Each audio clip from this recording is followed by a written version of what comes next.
காவிரி ஆற்றின் கரையோர மக்களுக்கு வெள்ள அபாய எச்சரிக்கை விடுக்கப்பட்டுள்ள நிலையில் நாமக்கல் அருகே குமாரபாளையம் பவானியை இணைக்கும் ஆற்றுப்பாலம் தற்காலிகமாக மூடப்பட்டுள்ளது.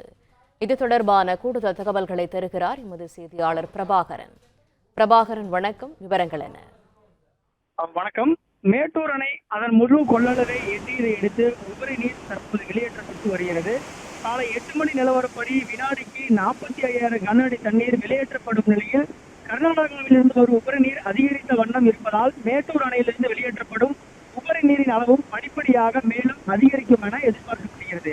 வினாடிக்கு 75,000 கன அடி அளவிற்கு தண்ணீர் திறக்கப்படுவதற்கான வாய்ப்புகள் உள்ளதால் நாமக்கல் மாவட்ட காவிரி கரையோர பகுதி மக்களுக்கு வெள்ள அபாய எச்சரிக்கை விடுக்கப்பட்டுள்ளது. இதன் காரணமாக காவிரி ஆற்றில் குளிக்கவும் துணி துவைக்கவும் தடை விதிக்கப்பட்டு போலீஸ் பாதுகாப்பு போடப்பட்டுள்ளது.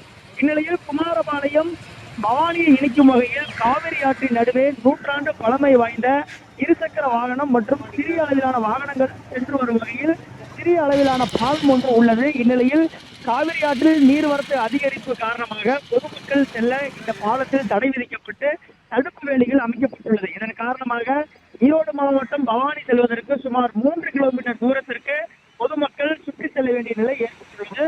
தொடர்ந்து காவிரி கரையோர பகுதியில் வருவாய்த்துறையினர், போலீசார், நகராட்சி அதிகாரிகள் வெள்ள அபாய எச்சரிக்கை விடுத்துள்ளனர். தொடர்ந்து நிலைமையை கண்காணித்து வருகின்றனர். தகவல்களுக்கு நன்றி பிரபாகரன்.